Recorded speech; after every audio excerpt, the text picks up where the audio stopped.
자, 우선 지난 시간에 이제 어떻게 하다 보니까 진도 자체는 이제 많이 안 나가고 좀 더 깊이 있는 그 모빌리티에 대해서 얘기를 많이 나눈 것 같은데, 사실 지난 시간에 했던 얘기의 핵심은 뭐였냐면 결국에 우리가 이제 그 커넥션이라는 것을 유지하냐 못하냐, 그거의 문제는 결국에는 커넥션이라는 것은 TCP 커넥션의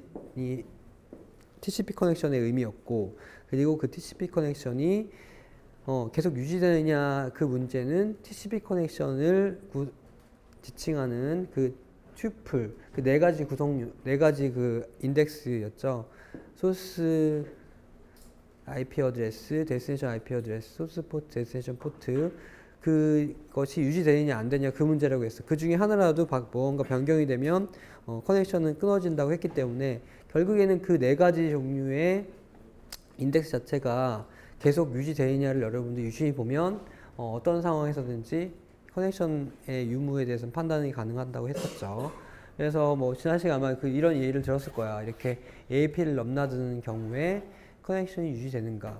즉 결국에는 뭐만 보면 되냐면 서버의 IP와 포트 번호는 변하지 않으니까 이 클라이언트 자체의 클라이언트 자체의 IP가 변하냐 안 변하냐, 그건 보면 되는데, 이러한 예에서는 하나의 스위치에 묶여있고 결국에는 뭐 하나의 게이트웨이 라우터에 묶여있는 상황이기 때문에 같은 서브넷을 공유하죠. 그러니까 IP 주소가 바뀔 이유가 없어요. 그래서 이런 AP가 사이에 이동이 있을 경우에는 TCP 커넥션이 유지된다.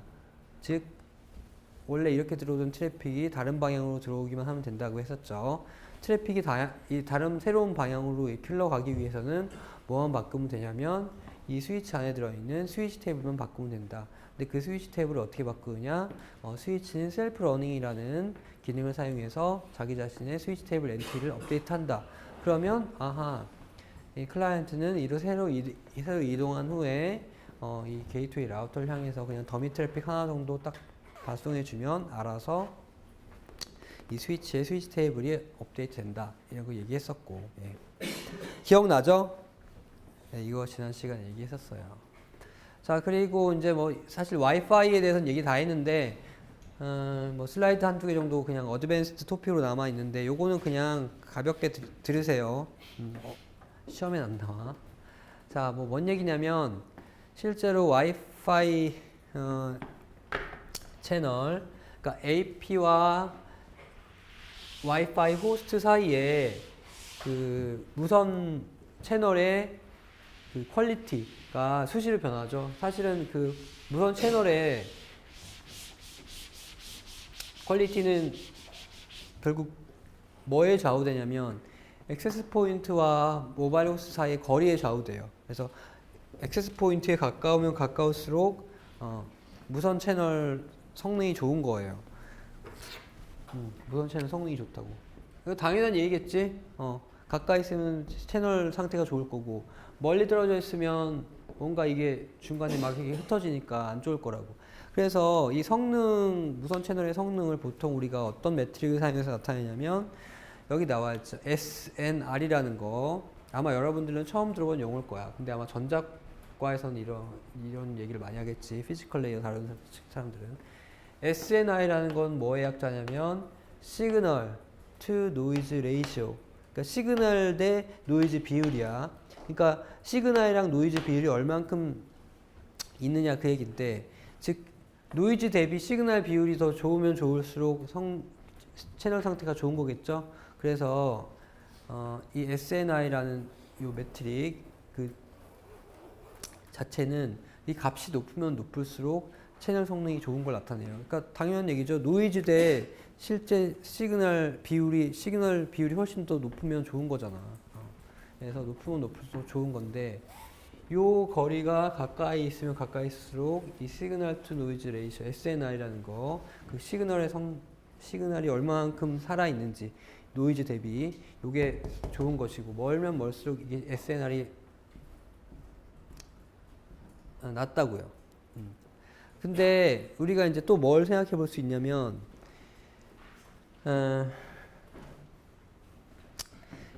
보통 우리가 AP와 모바일 클라이언트 사이, 모바일 호스트 사이에 전송하고자 하는 데이터는 사실은 01, 01 뭐 이런 비트들의 집합인 하나의 디지털 데이터죠. 디지털 데이터로 그렇잖아. 디지털 데이터를 무선 채널을 통해서 보내려고 하는데 이 무선 채널은 실제로는 뭐냐면 이런 일렉트로마그네틱 웨이브죠. 이거 뭐야? 이거는 우리가 보내고자 하는 데이터는 디지털인데 실제로 얘네 둘 사이의 캐리어는 뭐냐면 아날로그 이 웨이브라고. 그러니까 이 디지털 데이터를 이 아날로그 웨이브에다가 우리가 임베드 시켜서 사실 보내는 거야. 이해되죠? 이해되죠? 그러면 요 아날로그 시그널, 요 아날로그 웨이브에다가 요걸 심어서 보낼 때 나름 얘와 얘 사이에 규칙이 있어야 될 거라고. 무슨 얘기냐면 이렇게 한번 올라가는 거를 1이라고 할지 뭐 이렇게 내려가는 거를 0이라고 할지 아니면 뭐 한번 이렇게 절반 정도 올라가는 거를 1이라고 할지 뭐 이런 나름의 규칙을 가지고 갈 거라고. 그러니까 말 그대로 이 디지털 데이터를 이러한 웨이브 폼에다가 실어서 보내는데 어떤 방식으로 실을 건지는 사실 얘네들 사이의 약속이라고. 그래서 좀 더 많은 데이터를 짧은 요 웨이브에다 심을 수도 있고 적은 데이터를 심을 수도 있고 그거는 우리가 정하기 나름이야. 그런데 이런 심는 방법, 즉 어떠한 방식으로 이 디지털 데이터를 여기에 코딩하느냐, 즉 코딩에 대한 얘기라고. 요게 보내고자 하는 디지털 데이터인데 요거를 웨이브 폼에다가 입힌다. 즉 코딩을 어떤 식으로 하냐 그 얘기는 사실 우리가 다룰 얘기는 아니지만 여러분들이 알아야 될 건 뭐냐면 요 둘 사이의 시그널이 좋을 때는 당연히 더 많은 데이터를 실으려고 하겠죠. 그러니까 즉 하이 코딩 레이트를 사용해서 더 많은 데이터를 실을 수 있는 그런 방식의 전송 기법을 사용할 거라고. 여기 뭐 이렇게 파란색도 이게 뭐 이렇게 8 메가bps라는 뭐 퀄, 뭐 256 이런 얘기가 있는데 어쨌든 여러분 이렇게 하면 알아두세요. 가까이 있다. 즉 SNR이 높다. 채널 퀄리티가 좋다. 그러면 하이 코딩 레이트, 하이 데이터 레이트가 가능한 전송 방식을 사용해서 데이터를 보낼 거고 거리가 멀리 떨어져 있어서 SNL이 안 좋다. 그러면 좀 더 작은 전송률을 가진 코딩 레이트를 사용하는 데이터 전송을 사용할 거다. 왜? 여기 이유가 나와 있어요. 자, 이거 어떻게 이 그래프를 보고 싶은 사람 보기 싫은 사람 안 봐도 돼. 어차피 여기 시험 안 나와. 자, 해석하고 싶은 사람 이렇게 해석하세요.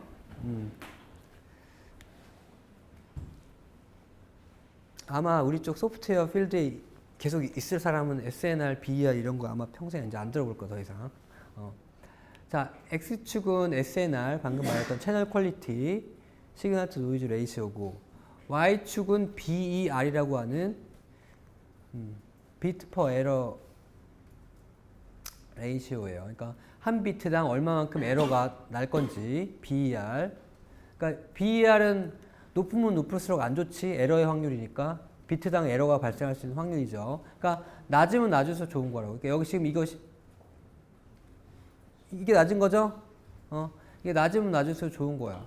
그러니까 보면은 채널 퀄리티가 좋았다. 그러니까 SNR이 좋았다. 그러면 이렇게 지금 이렇게 연두색으로 된 요거 하이 코딩 레이트, 즉 하이 데이터 레이트를 사용한 전송을 사용하는데 요 하이 데이터 레이트를 사용한 코딩 기법은 장점은 좀 더 그러니까 데이터 레이트를 높여서 빨리 보낼 수 있는 장점이 있는 대신에 어떤 단점이 있냐면 노이즈에 취약해요. 그래서 조금만 약간만 멀어져도 뭐가 높아지는 거야? 이렇게 BER이 높아져.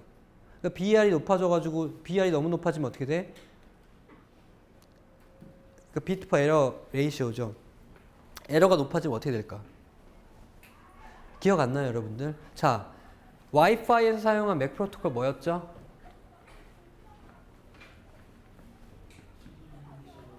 C 뭐? 그러니까 뭐요? 다시. CSMA CA였죠. CSMA CA에서 마구 나오잖아요.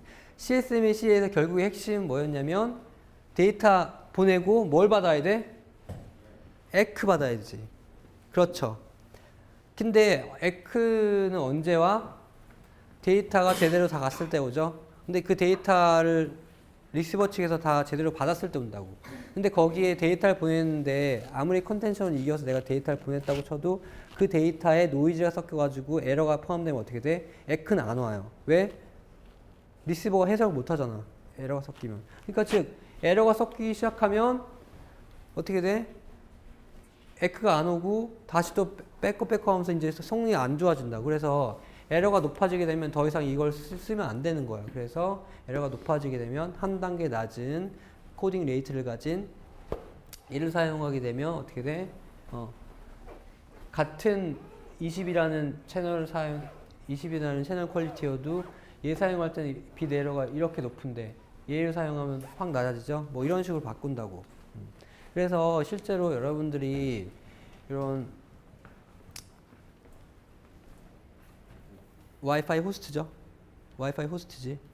AP와 와이파이 호스트 사이에 여러분들은 모르고 있었겠지만 이런 데이터 레이트 어댑테이션, 데이터 레이트가 전송하는 데이터 레이트가 이 채널 환경에 따라서 바뀌는 데이터 레이트 어댑테이션이 계속 이루어지고 있는 거야. 채널 환경에 따라서 데이터 레이트를 높였다가 낮췄다가 높였다가 낮췄다가, 즉 높였다가 낮췄다가라는 얘기는 코딩 레이트를 좋은 걸 썼다가 에러에 강한 걸 썼다가 이렇게 계속 바꾸면서 이렇게 변화하고 있는 거예요. 여러분들은 몰랐겠지만. 그래서 와이파이 네트워크 카드가 사실 엄청 많은 일을 하고 있는 거야. 계속 지금 이 친구들끼리의 채널 경쟁도 해가면서 그때 채널 그 획득권을 따낸 다음에 저런 일을 하고 다양한 일을 하는 거예요.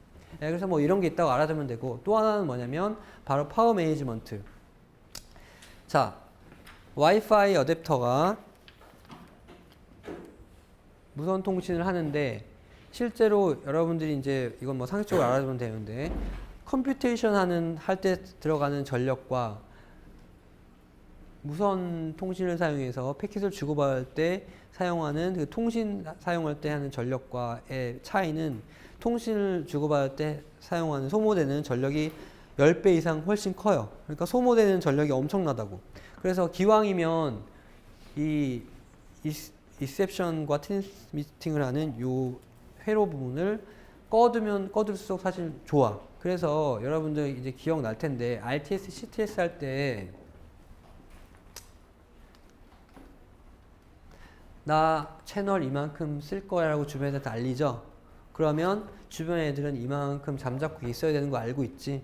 그래서 이 기간 동안 사실은 이 와이파이 어댑터의 트랜스미션과 리셉션을 담당하는 그 회로가 오프가 돼요. 잠을 든다고. 낮잠을 자. 그래서 이 낮잠 자는 기간이 굉장히 길어. 사실은 알고 보면 길겠죠. 타임 프레임을 봤을 때 여러분들 지금 여기서 몇 명 경쟁해? 지금 한 30명이 경쟁하고 있지. 그러니까 30번에 한 번 정도의 30번에 한 번 정도로 여러분들이 활동을 하고 나머지는 다 사실 이렇게 기다리고 있다고. 멍하니 기다리느니 그냥 낮잠에 오프해 놓으면 훨씬 이제 전력 소모가 덜 되니까 이런 기능을 사용해서 실제로 많은 전력을 절약을 해요. 이런 기법이 있다는 거 알아두면 됩니다.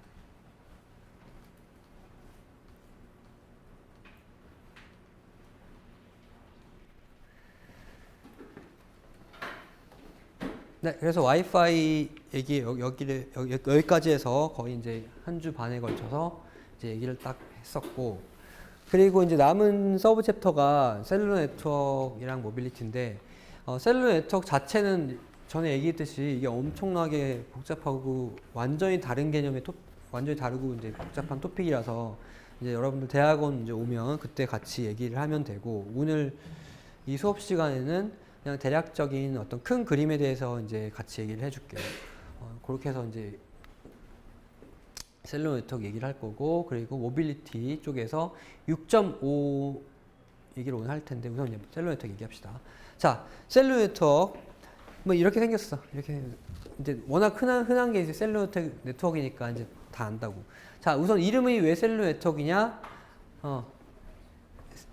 전체 커버리지 지역을 셀이라는 단위로 나누어서 셀 하나에 베이스 스테이션, 즉 기지국 하나 심어놓고 그 셀에 속하는 호스트들을 담당한다. 그런 개념이기 때문에 이름이 셀룰러 네트워크이죠. 셀이라는 거는 세포처럼 생긴 이런 거죠. 셀. 그래서 이름이 셀룰러 네트워크야. 자, 셀룰러 네트워크 구성 요소 이제 워낙 우리한테 친숙한 애들이니까 다 뭐 모르는 거 없다고. 자, 셀룰러 네트워크에서 사용하는 맥 프로토콜. 자, 이게 그림 보면 알겠지만 이게 셀룰러 네트워크의 이제 뭐 모습인데 결국에는 어디만 무선이야? 여기. 그렇죠? 똑같다고. 첫 홈만 무선이고 나머지 안에는 다 뭔가 이렇게 그쪽 유선망으로 다 돼 있겠죠? 네. 그래서 그 셀 안에서 유저 스마트폰이라든지 이런 이제 모바일 호스트들과 기지국 간의 무선 통신이 어떤 식으로 이루어지는가.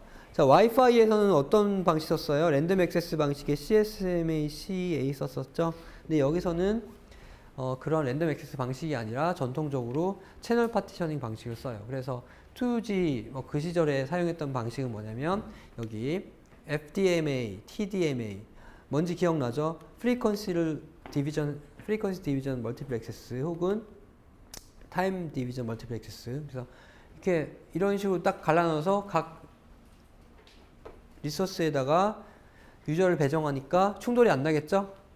그렇죠? 이해되죠? 그래서 이런 방식을 썼었다고. 그리고 이제 뭐 3G로 넘어오면서 CDMA라는 걸 썼는데 CDMA는 사실은 이거는 뭐 사실 수학 계산을 쭉 따라가면 아 그렇구나 나오는데 뭐 우리 수업에서는 거기까지 깊이 들어갈 필요 없이 개념적으로 이렇게 알아두면 돼요. 자, 이 그림을 봅시다. FDMA, TDMA, CDMA를 아주 멋지게 비유한 그림이야. 자, X축은 시간이고 Y축은 프리퀀시죠. FDMA라는 것은 유저들을 프리퀀시를 잘라서 배정시켜서 충돌이 안 나도록 만든 개념이에요. 자, FDMA 알죠? 그 다음에 TDMA는 시간 유닛을 기준으로 시간을 유저에게 따로 배분해서 충돌이 안 나게 만든 시스템이에요. 자, CDMA란 건 뭐냐? CDMA는 처음 들어보는데 CDMA라는 것은 뭐 시간이랑 뭐 프리퀀시 나누고 이런 개념 없이 자, 보세요. 유저 A한테 가는 거, B한테 가는 거, C한테 가는 거 어떻게 했어? 다 그냥 섞어서 딱 나버렸지? 그렇죠? 이렇게 하면 듣기 어떻게 들리겠어? 제대로 들리겠어? 안 들리겠죠? 그냥 막 마구잡이로 섞여가지고 뭔 소리인지 모른다고. 그런데 여기서 매직은 뭐냐면 각 사용자들한테 각기 다른 마법의 코드를 줘요. 마법의 코드를 줘. 지금 제가 비유 드는 거야. 사실 이건 수학적으로 딱 어떤 딱 코드가 나오는데 각기 사용자들한테 마법의 코드를 줘서 그 코드를 여기다가 수학적인 연산을 딱 하면 어떻게 되냐면 자기한테 해당하는 데이터들은 확 증폭이 돼서 들리고 다른 사람들한테 가는 데이터들은 노이즈 처리가 돼서 쫙 줄어들어요. 그런 개념이 바로 CDMA의 수학적인 개념인데 비유로 든 거야. 그래서 한번 자, 여기 슬라이드 보세요. 봐요. 멋진 슬라이드 준비했어. 자, CDMA가 이런 거라고 했죠? 그냥 섞어서 보낸다고 했지? 섞어서 보낸 거야. 뭐야 이게? 뭐라 쓴 거예요? 그러니까 섞어서 왔다고. 그런데 이거만 보면 이거 뭐 뭔 소린가 싶은데 유저 A한테는 이런 코드가 가고 유저 B는 이런 코드가 들고 있다고. 그래서 유저 A는 이런 코드를 여기다가 수학적인 연산으로 대입을 시키는 거야. 이렇게. 이제 자기한테 오는 건 확대되고 나머지 다른 사람한테 가는 건 노이즈 처리가 된 거죠. 그래서 의미 해석이 되고 이렇게 이런 식으로 방금 이건 이제 CDMA에 대한 비유를 든 건데 실제로는 이런 것들이 코드 비트로 각 유저들한테 배분이 되고 시스템의 수학적인 연산을 딱 하면 바로 이런 각자 유저한테 가는 그런 데이터가 나오게 되는 방식입니다. 예. 그래서 사실 CDMA 요 수학적인 뭐 원리 그거에 대한 사실 책만 해서 이렇게 사실 한 학기짜리긴 한데 혹시라도 관심 있는 사람은 좀 수업을 들어야겠지. 오케이. 어쨌든 비율 이렇게 알아놓으면 돼요. 그래서 요거는 이제 3G 3G 때부터 저런 방식을 사용해서 액세스 컨트롤을 하기 시작했어요. 자, 요거는 이제 그 셀룰러 네트워크가 어떤 방식으로 진화했는지 그냥 간단하게 이제 나온 슬라이드인데, 자, 결국에는 이게 어떤 식으로 진화했는지 이게 그냥 쭉 그림인데, 결국에는 뭐냐면 여기 세대가 적혀 있죠. 2G, 3G, 4G. 이거 세대 뭐냐? 뭘로 나누는 거냐면 그냥 데이터 레이트, 데이터 속도로 나누는 거야. 누가 나눴냐? ITU라는 그 텔레커뮤니케이션 회사들이 모은 걔네들끼리 모임이 있어. 그래서 그 국제 연합에서 그 기술 텔레커뮤니케이션 회사를 모은 연합에서 이렇게 그냥 자기네 정의를 한 거야. 2G라고 명명이 되려면 데이터 레이트는 요 정도 돼야지 우리가 2G라고 인정해 준다. 3G는 요 정도 데이터 레이트가 나와야지 3G 기술로 인정해 준다. 4G는 이 정도 돼야지 인정해 준다고 한 거야. 그러니까 우리가 흔히 지금 알고 있는 4G LTE가 4G다. 사실 이거는 올바른 표현은 아니고 LTE라는 기술은 4G에 해당하는 기술 중에 하나인 거예요. 그러니까 4G라는 건 뭐냐면 단순히 데이터 레이트가 1GBps 이상이면 그냥 무조건 4G 기술을 인정해줘. 그러니까 사실 LTE 말고도 여러 개 있겠죠? 있을 거라. 근데 LTE가 그냥 단순히 이 4G 시장에서 그냥 선점을 하면서 그냥 얘가 그냥 이 시장에 그냥 승자가 된 거야. 위너가 돼서 그냥 독식을 해서 다 먹은 거예요. 여러분들 혹시 그 와이브로 저기 써놨네. 와이브로라는 기술 들어본 적 있어요? 이거 와이브로라는 기술 들어본 적 있는 학생. 자, LTE라는 것은 우리가 지금 알고 있던 LTE라는 것은 데이터 레이트가 사실 1GBps 기술적으로 지원이 안 됐어. 그래서 사실 LTE라는 것을 정확히 우리가 구분하자면 4G는 아니에요. 왜냐면 4G가 되려면 1GBps 이상이 나와야 된다고 거기서 정의해 놨기 때문에. 그래서 LTE는 사실은 4G는 아닌데 LTE 기술이 딱 나왔는데 기존에 있던 3G는 이 정도 데이터 레이트가 나오니까 이거보단 좀 좋은데 4G에 이건 안 되니까 약간 애매하다고. 그래서 그렇다고 이제 우리 이제 그 연구하는 사람들이 LTE를 3.5G라고 했었는데 이제 SKT나 뭐 LG U+ 이렇게 실제 물건 파는 사람들은 이거 LTE라는 기술을 팔아야 될 거냐, 그렇죠?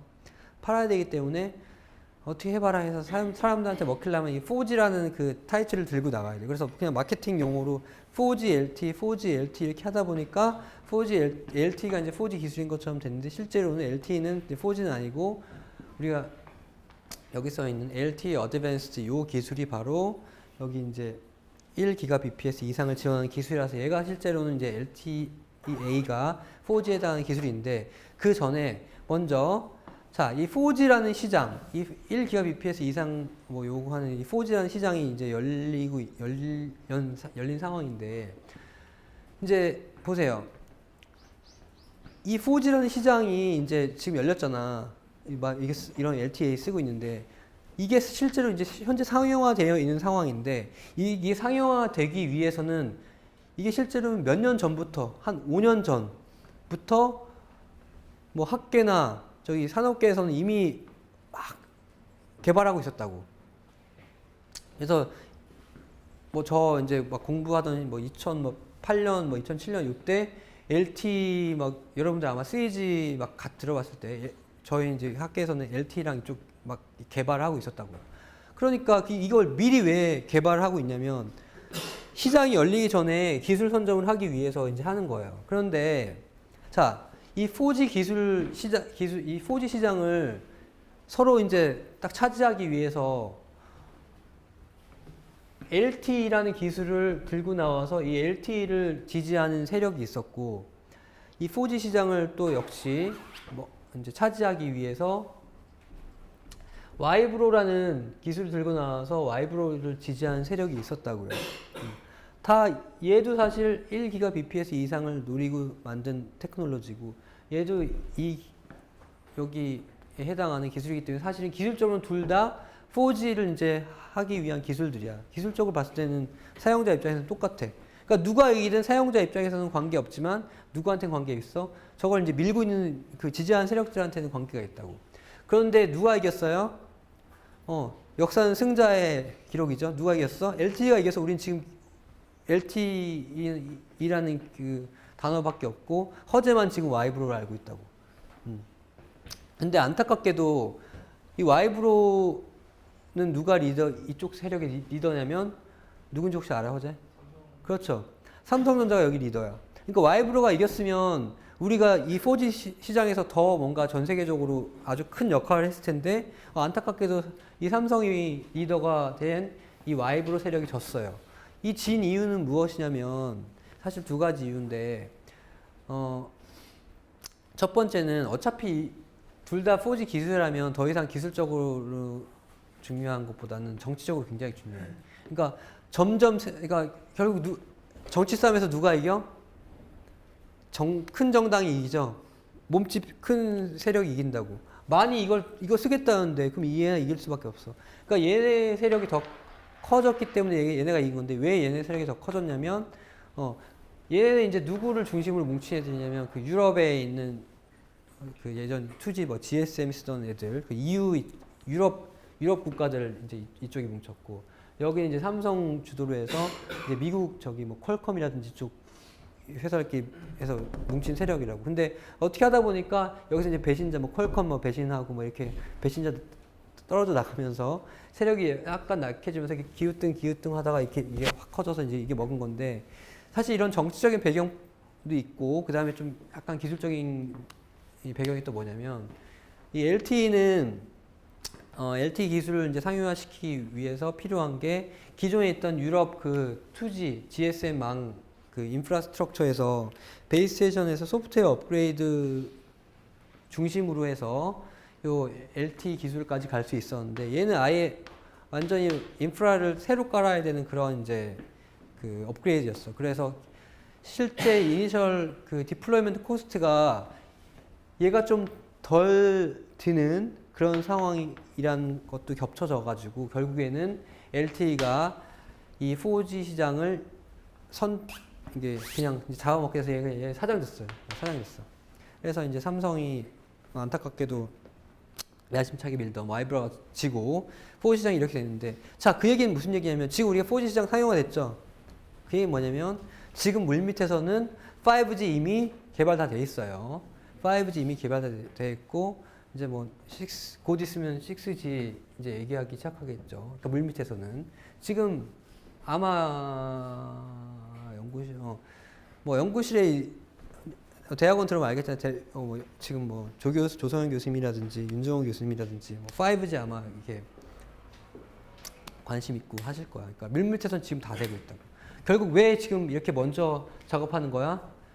이 열리는 이 엄청난 시장을 차지하기 위해서 하는 거죠. 네, 그런 거라고. 어쨌든 여러분들이 알아야 될 거는 다 이런 세대는 데이터 레이트별로 이제 나눠져 있고 그 데이터 레이트를 지원할 수 있는 기술은 전부 다 그 세대의 기세라고 우리가 간주를 한다. 그런데 실제로 시장을 독식하는 건 위너 한 명이죠. 네, 이렇게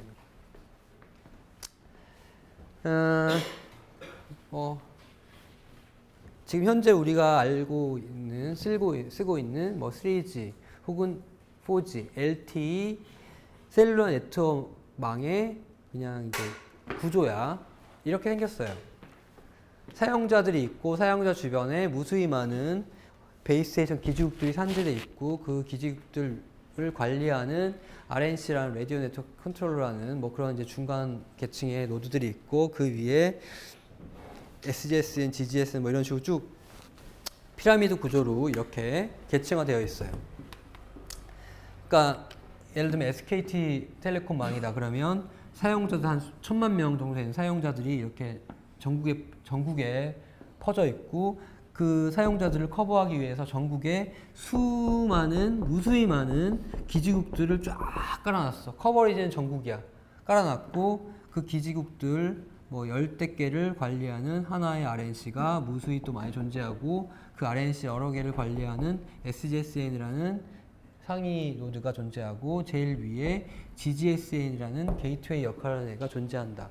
그러니까 생긴 거 봤을 때는 우리 그냥 서브넷 하나의 로컬 네트워크의 생김새와 비슷하다고. 하위에 쭉 사용자들이 있고 그 위에 스위치들 주렁주렁 얽혀가지고 제일 위에 게이트웨이 라우터 있어서 인터넷을 빠져나가는 그림이랑 비슷해. 그러니까 그런 개념으로 생각하면 돼요. 자, 그러면 여러분들이 이제 셀룰러 네트워크, 즉 3G나 LTE를 가지고 스마트폰으로 인터넷을 한다. 그 얘기는 뭐냐면 여러분들 스마트폰에 뭐가 배정된 거야? 인터넷을 하니까 IP 주소가 배정되겠죠. IP 주소 없이 인터넷 할 수가 없어. 왜냐면 TCP 커넥션을 열어야 되는데 TCP 커넥션 열기 위해서는 각자 IP 주소 포트번호 있어야 되죠. 자, 그러면 그 IP 주소, 여러분들 스마트폰의 IP 주소는 누가 주느냐? 바로 얘가 준다고. 그럼 여기에 뭐가 있는 거야? 뭐 흔히 우리가 게이트웨이에서 운영된다고 알고 있었던 그런 것도 다 여기 있어. DHCP 있고 NAT 여기 다 있고 DNS까지 여기 다 이제 있는 셈이겠죠. 그래서 외부에서 여러분들 스마트폰이 구글 서버다. 구글 서버인데 여러분들이 스마트폰으로 구글 서버에 접속했어. 그럼 구글 서버에서 보는 여러분의 IP 주소는 뭐냐면 얘 IP 주소. 얘 IP 주소. 당연히 여기 1000만 명의 유저가 있는데 얘들한테 다 퍼블릭 IP 배정할까? 아니겠지. 다 여기 내부에서만 동작하는 내부에서만 유효한 프라이빗 IP 배정한다고. 이렇게 해서 여기 NAT, DHCP 다 저기 있는 거예요. 자, 그러면 그냥 이제 상식적으로만 알아두세요. 자, 이런 식으로 계층화돼서 존재한다고 했는데 그럼 이제 이 끝판왕인 예를 들면 SK텔레콤이다. 그럼 커버리지는 전국이죠. 커버리지는 전국인데 쭉쭉 올라가다 보면 제일 상위 계층에 있는 이 GGSN은 몇 개 안 될 거 아니야. GGSN, SK텔레콤 몇 개일 것 같아요? 그냥 이제 추측해 보세요. 몇 개일 것 같아? 그러니까 뭐 저도 사실 현재 SK텔레콤의 GGSN 개수를 정확히 딱 몇 개다는 모르겠지만 한 2, 3년 전까지는 하여튼 2개였어. 전국에 2개가 위치했었어. 어디에 있었냐면 하나는 보라매 공원에 있었고 하나는 저기 대전인가? 부산인가? 하여튼 거기에 있었대. 그래서 결국 그 얘기는 뭐냐면 여러분들이 여기서 SK텔레콤을 사용해서 인터넷을 한다. 그러면 결국 뭐냐면 여러분들 트래픽이 쭉 여러분들 저기 있는 기지국 저 밖에 어딘가에 숲속에 숨겨져 있겠지. 나무처럼 생긴 거. 글로 빠져나가서 RNC로 가서 쭉 가서 보라매 공원으로 빠져나와서 간다는 얘기예요. 그런 구조로 생겼어. 그런데 그럼 얘들 사이에 예를 들면 RNC, SGSN, 뭐 GGSN 얘들 사이에 이런 거는 과연 어떤 프로토콜이냐? 이거는 우리가 그 서브넷 뭐 스위치 이런 거 얘기할 때 얘기했던 이더넷 뭐 CSMA, CD 그런 거 아니야. 여기서 얘들 사이에 사용하는 이런 통신 프로토콜은 여기 셀룰러 네트워크 고유의 또 다른 프로토콜 사용이에요. 근데 그 프로토콜 종류도 워낙 많고 정말 여기서는 더 이상 IP 네트워크가 아니기 때문에 이거는 우리가 다루기에는 지금 너무 방대한 양이야. 이제 학부 수준에서 다루기에는. 그래서 요거는 아마 이제 대학원 오면 이제 우리가 같이 얘기를 할 것이고, 요거는 내부 구조는 얘들만의 프로토콜 사용이기 때문에 요건 이제 블랙박스라고 생각하면 돼요. 그래서 사실은 어떻게 보면 터널링 되는 거야. 여기서 여러분들이 생성하는 패킷은 IP 패킷인데 IP 패킷은 실제로 이렇게 해서 여기서 일로 빠져나가되 얘네들 사이 여기서는 뭔가 다른 프로토콜을 사용한다. 이렇게 알고 있으면 돼요.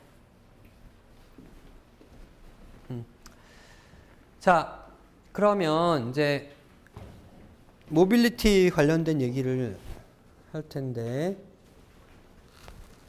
보면 이제 남은 서브 챕터가 6.5 이렇게 쭉 있는데 6.5만 얘기할 거예요. 나머지는 얘기 안 할 거야. 왜? 지금 보면 6.5가 모빌리티에 대한 프린시플, 원리죠. 모빌리티를 어떻게 처리할 것인가에 대한 원리. 원리에 대한 얘기고 그 다음에 나오는 게 모바일 IP. 이게 뭐냐면 이 원리를 그대로 구현한 프로토콜이라고. 그런데 요거 모바일 IP라는 거는 이제 요 6.5에서 얘기했던 이 프린시플, 이 원리를 그대로 구현한 거기 때문에 똑같기도 하고 그래서 볼 필요가 없기도 하고 요 모바일 IP가 디자인만 됐지 실제 현재 인터넷에서 사용되지 않아.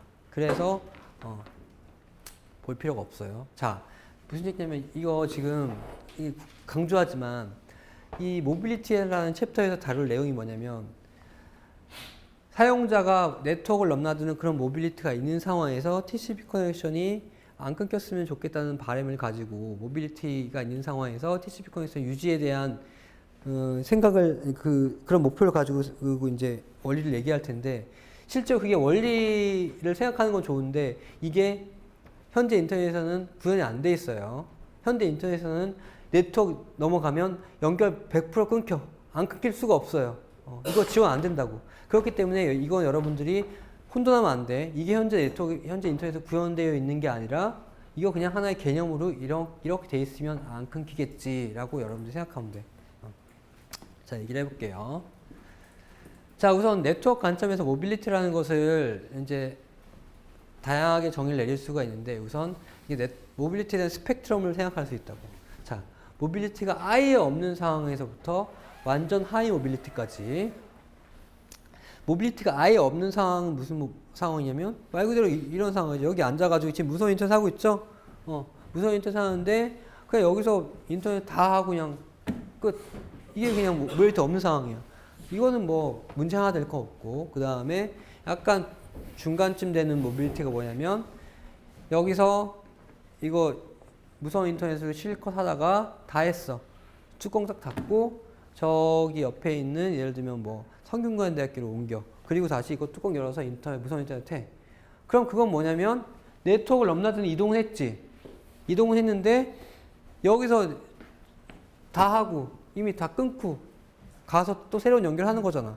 그러니까 사실은 TCP 커넥션이 유지될 필요가 없는 상황이죠. 그냥 여기서 필요한 건 뭐냐면 뭐만 하면 돼? 새로운 네트워크에 갔을 때 IP 주소랑 그런 것만 받으면 된다고. 근데 그런 거 처리할 수 있죠? 뭘로 처리할 수 있어? DHCP로. 처리 가능하다고. 그렇죠. 이거 현재 다 처리 가능한 상황이지? 지금 하고 있잖아요. 여기서 뚜껑 닫고 EDR로 가서 뚜껑 열면 DHCP 열리잖아. 아니, DHCP를 통해서 다시 새로운 네트워크 사용할 수 있잖아요. 자, 그러면 이제 우리가 관심 갖는 건 바로 뭐냐면 여기 하이 모빌리티. 이건 무슨 상황이냐면 여기서 인터넷에서 TCP 커넥션을 열어서 사용하다가 계속 TCP 커넥션을 계속 유지하는 상황에서 다른 네트워크로 이동하는 그런 상황이라고요. 그런 상황에서 TCP 커넥션을 유지하고 싶다는 얘기인데 자, 그럼 여기 뭐 하나 예로 써 있죠. 액세스 포인트. 자, SK텔레콤 LTE를 사용해서 서울역에서 기차를 타고 부산까지 쭉 가면서 내가 유튜브 영상을 본다. 하나도 끊기지 않아. 그렇지? TCP 커넥션 유지되죠? 그 이유는 뭐야? 기지국은 넘나들지만 결국 이건 하나의 네트워크이죠? 하나의 네트워크이고 IP도 바뀔 필요 없고 내 IP도 안 바뀌니까 TCP 커넥션 안 끊겨. 오케이. 근데 이거는 결국에는 네트워크를 넘나든 건 아니지? 이건 같은 네트워크이죠? 이거 같은 네트워크라고. 그렇기 때문에 이 셀러 네트워크는 이동을 하는 상황에서도 같은 네트워크 커버리지가 워낙 크기 때문에 어디로 이동하든 간에 커넥션이 안 끊기죠. 그래서 이 셀러 네트워크를 우리가 다른 이름으로 이동통신이라고 하는 거야. 이동통신. 이동하는데도 불구하고 커넥션이 유지가 된다. 그런데 지금 우리가 관심 있는 건 뭐냐면 이런 같은 네트워크에서 넘나드는 상황이 아니라 네트워크를 넘어가는데 커넥션이 유지가 되고 싶어 하는 게 이제 하나의 우리가 관심사라고. 이해되죠? 이해되는데 그러면 결국에는 이제 네트워크를 넘나드는 유저가 있다라는 게 하나의 우리의 가정이고 그런 상황에서 어떻게 해결해야 될 건가가 문제인데 사실은 생각해보면 이게 어떻게 연결 유지해야 될 건가만이 문제가 아니라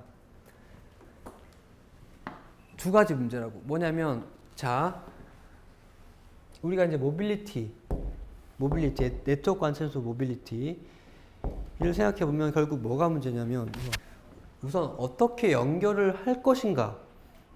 그러니까 이동한다고 했잖아, 그렇지? 이동한다고 했는데 그 이동하는 대상과 우리가 어떻게 연결을 할 것인가. 그게 우선 첫 번째 문제고, 두 번째 문제는 방금 얘기했던 그럼 연결을 맺은 후에 계속 이동할 텐데 어떻게 연결 유지할 것인가. 사실 그 두 문제라고.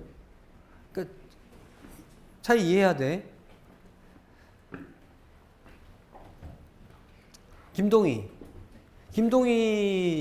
그 집 주소가 어떻게 돼요? 그냥 간단히 얘기해. 어디? 수원시. 오케이. 수원시 장안구가 김동희 집 주소야. 그러니까 김동희한테 우리가 연락을 하기 위해서는 수원시 장안구라는 여기다가 편지를 쓰던지 해야 된다고. 김동희 주소잖아. 그렇죠? 근데 김동희가 예를 들면 떠돌이라고 쳐봐. 방랑자야. 아니 떠돌이가 아니라 역마살이 있어. 자, 집은 여긴데 계속 돌아다녀. 그러면 그러니까 모바일이지, 모바일 호스트지. 김동희 계속 돌아다녀. 그러면 우리가 여기다 하면 이게 얘랑 김동희랑 접속이 돼야 안 돼요. 연결 자체가 우선 안 되지. 그러니까 연결 뭐 유지 문제가 아니라 우선 연결을 시켜야 되는데 김동희가 지금 계속 이동하잖아. 그러니까 김동희가 어디인지 모르니까 우선 연결이 안 된다고. 그러니까 김동희가 모바일이라고 쳤을 때 얘가 계속 이동하기 때문에 얘가 어딘지 몰라. 그래서 연결하는 것 자체가 우선 첫 번째 이슈고, 그 다음에 이제 연결했을 때 얘가 계속 이동할 텐데 어떻게 그걸 유지할 건가, 이제 그건 두 번째 문제라고. 그럼 김동희랑 어떻게 연결할 거냐? 김동희는 떠돌이인데, 방랑자인데. 그럼 그냥 직관적으로 이런 방법이 있겠지. 김동희가 새로운 곳에 이제 갈 때마다 우리한테 위치를 알려준다. 그러면 이제 나는 언제든지 연락할 수 있겠지. 또 한 가지 방법은 뭐냐면, 김동희는 새로운 곳에 어디 갈 때마다 김동희 여기 본진 부모님이 사실 거 아니야. 부모님한테 저 여기 있어요라고 알려주고 우리는 부모님한테 물어본다. 그런 방법이 있을 거라고. 어떤 방법이 더 현실적이에요? 우리가. 자, 첫 번째 방법. 김동희가 새로운 곳에 갈 때마다 우리한테 어딘지 알려준다. 이게 말이 돼? 그러니까 김동희가 친구 하나라면 그게 말이 되겠지만, 지금 우리가 지금 누군데, 뭐, 불특정 다수잖아. 그렇지. 이거 어떻게 다 알려줘? 그래서 현실적인 방법은 뭐냐면, 우리가 실제로 어린 시절에 친구 집에 놀러 갔을 때 썼던 방법은 뭐냐면, 어디 가면 그냥 부모님한테 알려주면 되는 거지. 그리고 우리는 부모님이 사시는 이 본진에다가 물어보면 답 알 수 있다고. 그래서 실제로 이제 이런 방식으로 모바일 호스트를 찾아서 접속을 하는 방식을 이제 제안했는데, 실제로 눈이 얘기하지만 이런 거 현재 인터넷에 없다고 했어요. 그냥 이제 이렇게 되면 모빌리티를 해결할 수 있을 거다라고 해서 이제 스토리를 진행해 본 거야. 자, 그래서 방금 말했던 방식, 김동희를 위해 위치는 어떻게 찾냐면, 김동희의 본진인 수원시 여기 부모님이 사시는 곳에 우리가 무조건 물어본다. 이 방식을 사용한다고 하고, 자, 이제 모빌리티를 해결하는 모빌리티를 얘기하기 위해서 필요한 용어들을 좀 봅시다.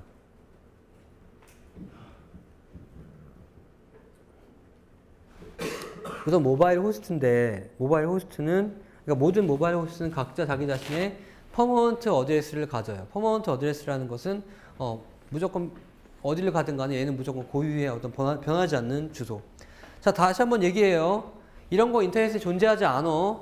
그냥 이 상상의 나래를 피는 거야, 이 사람들이. 이렇게 되면 모빌리티를 해결할 수 있겠다 싶어가지고. 봐봐, 이거 무선 호스트죠? 이거 얘 퍼머넌트 어드레스 있어, 없어? 없다고. 현재 인터넷에서는 없어. 이런 개념 없어요. 그냥 이 사람들이 그냥 이렇게 한번 머릿속으로 한번 생각해 본 거야.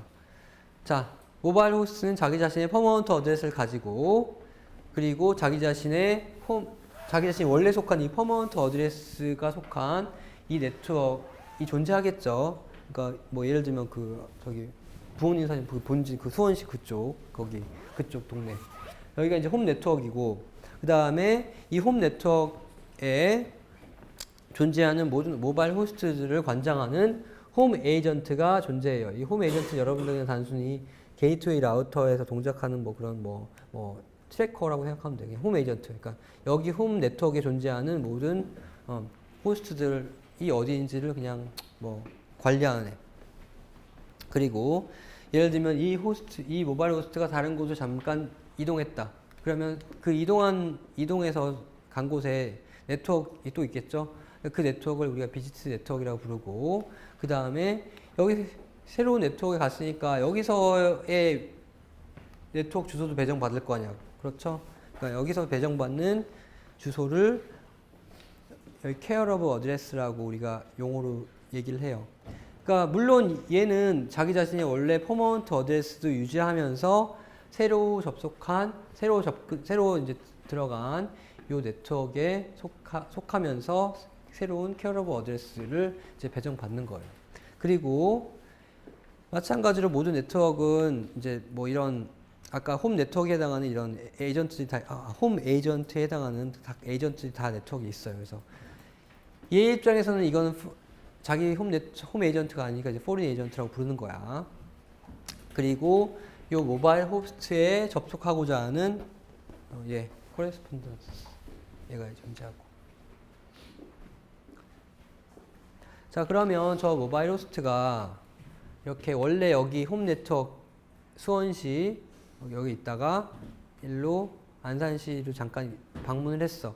그러면 여기서 이제 새로 뭐 케어 오브 어드레스 배정받고 이 포린 에이전트한테 뭐 나 여기 왔다 이제 얘기할 거 아니야. 그러면 이 포린 에이전트는 얘 원래 퍼머넌트 어드레스의 홈 에이전트에 해당하는 얘한테 지금 얘 우리 네트워크에 와 있다고 이제 알려주게 돼요. 이렇게. 그러니까 김동인의 부모님한테 알려주는 거랑 똑같아. 김동인이가 예를 들어 허재 집에 놀러 갔어. 허재 부모님이 김동인의 부모한테 전화해서 김동인 지금 여기 있으니까 걱정 말고 오늘 주무세요. 그거랑 똑같다고. 그 개념이에요. 자, 그러면 이런 식으로 정리가 되면 어떤 결과가 나오냐면 모바일 호스트가 지금 어디로 이동했던 간에 홈 에이전트는 그 모바일 호스트가 어디 있는지 이제 알게 되는 거야. 그럼 이런 애가 이 모바일 호스트에 접근을 하고 싶다. 그러면 얘는 이제 어떻게 하면 되냐면 얘 퍼머넌트 어드레스는 이제 알고 있잖아. 그렇지? 새로운 어드레스는 몰라도 퍼머넌트 어드레스를 향해서 패킷을 보내면 일로 가겠죠? 일로 간다고. 일로 가는데 얘가 게이트웨이 라우터에 딱 버티고 있는 홈 에이전트가 이거 퍼머넌트 어드레스를 딱 보고 얘 지금 저기 가 있는데 얘가 알아서 그냥 리다이렉트 포워딩을 딱 일로 시켜주는 거야. 그럼 일로 가겠죠. 얘는 이거 받고 바로 이제 이렇게 이제 이런 방식으로 진행이 된다고 이렇게. 그러니까 이렇게 이제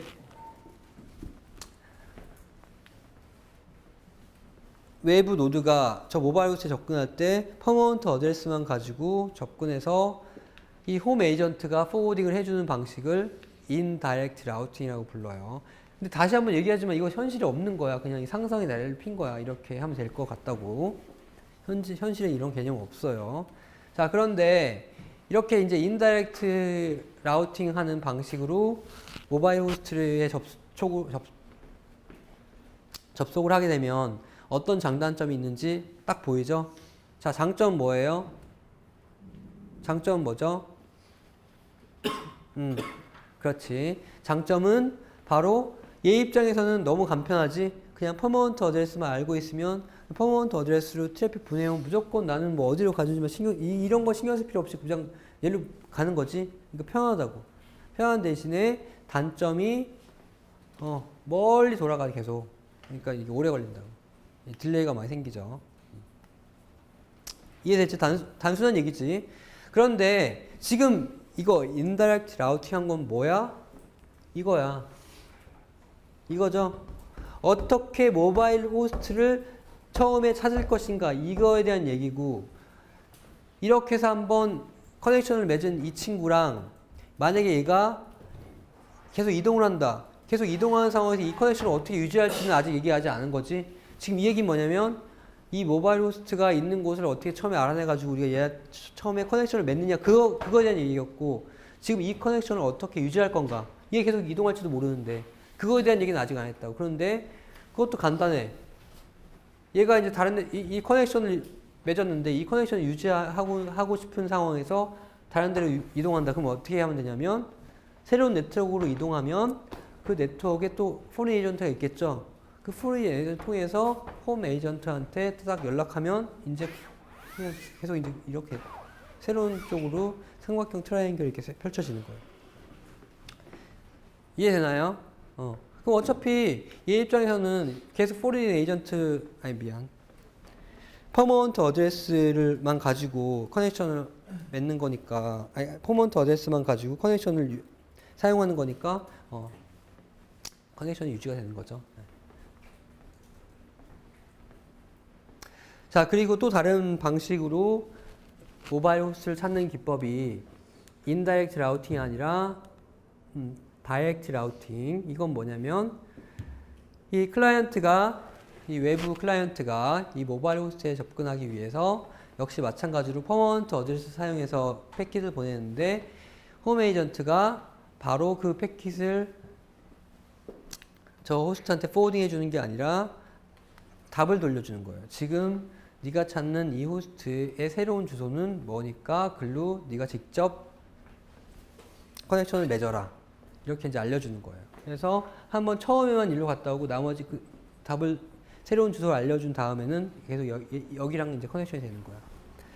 그러니까 이러한 다이렉트 라우팅은 훨씬 이 커넥션 자체가 그러니까 다이렉트한 커넥션이기 때문에 훨씬 빠르겠죠. 그대는 단점이 뭐냐면 이 외부 호스트가 해야 할 일이 좀 더 늘었다는 게 이제 단점이지. 이제 자기가 직접 뭐 케어 오브 어드레스랑 이런 개념을 다 알아야 되니까. 네, 이해되죠? 네. 마찬가지로 지금 얘기한 거는 어떻게 이 호스트를 찾을 것인가에 대한 얘기고, 만약에 이 호스트가 이 커넥션을 맺은 상황에서 이동한다. 그럼 어떻게 하겠어? 아까 그 인다이렉트 방식 나올 수밖에 없다고. 새로 커넥션을 맺으면, 얘가 이동을 하게 되면 새로운 네트워크의 포린 에이전트한테 연락을 해서 이렇게 얘한테 포워딩을 해달라고 뭐 이런 식으로 줄줄 갈 수밖에 없으니까 이런 개념이겠죠. 이런 식으로. 그런데 이해되나요? 네. 근데 뭐 다시 한번 얘기하지만 이게 이제 뭐 이렇게 하면은 모빌리티, 하이 모빌리티, 그러니까 네트워크를 넘나드는 그런 모빌리티인 상황에서 뭐 커넥션을 유지하고 뭐 그런 게 가능하겠다라고 이제 개념을 우리가 얘기해 본 거고, 실제로 인터넷에서는 이게 사용되지 않는다고 했어요. 이게 들어와 있지 않아요, 현실적으로. 네. 그래서 이거를 이제 이런 개념이 나오고 이런 개념 자체를 프로토콜화 시킨 게 90년대 중반에 나온 중반에 이제 디자인된 모바일 IP라는 그 프로토콜인데 제한만 되고 실제 쓰이지 않아. 그 뒤로 한 번도 쓰인 적이 없어. 쓰이지 않고 있어요. 그냥 사장됐어. 네, 그렇습니다. 자, 그리고 방금 얘기한 건 이제 어떻게 보면 와이파이 네트워크에 대한 얘기였고, 셀룰러 네트워크에서 모빌리티는 사실은 뭐 하나의 네트워크에서 움직이는 방식이기 때문에 모빌리티 처리는 어려운 게 없어요. 이제 물론 이제 이 내부에 어떤 프로토콜을 사용하냐, 요거 이제 다른 얘기긴 하지만 그렇습니다. 자, 그래서 챕터 6장 이렇게 해서 이제 우리가 중요한 얘기는 다 했고, 다시 한번 이제 강조를 하자면 챕터 6장에서 중요했던 건 와이어리스 채널 특성, 그 다음에 그 와이어리스 채널 특성 때문에 우리가 이더넷과는 다르게 CSMA, CA라는 프로토콜을 어떠한 방식으로 다르게 동작시켰는지, 그리고 이 와이파이에서 사용하는 그 와이파이에 사용하는 링크 레이어 프레임의 헤더 필드들 어떻게 생겼는지, 그리고 헤더 필드들의 어드레스 필드는 어떤 방식으로 채워지는지, 즉 액세스 포인트와 게이트웨이 라우터가 존재하는 상황에서 어떤 방식으로 우리가 어드레스 필드를 채우고 왜 그런 방식으로 어드레스 필드를 채울 수밖에 없는지에 대해서 우리가 강조해서 사실 이 챕터에서 가장 중요하게 얘기한 거예요. 네. 나머지는 그냥 이제 뭐 보면 되고. 질문 있나요? 네, 그러면 오늘 이제 챕터 6이 끝났고, 내일은 챕터 7장, 7장 뭐 유튜브 같은 그런 멀티미디어 그 데이터를 주고받는 통신일 때 우리가 어떤 네트워크 프로토콜을 사용해야 되는지 그런 얘기를 내일 할 거고, 그 다음에 그 다음 주 두 번 수업 시간에 뭐 할 거냐면 8장 네트워크 시큐리티 얘기를 하면서 이번 아마 수업이 마무리될 거예요. 네. 자, 그러면 뭐 오늘 질문 없으면 여기까지 하겠습니다. 수고했습니다.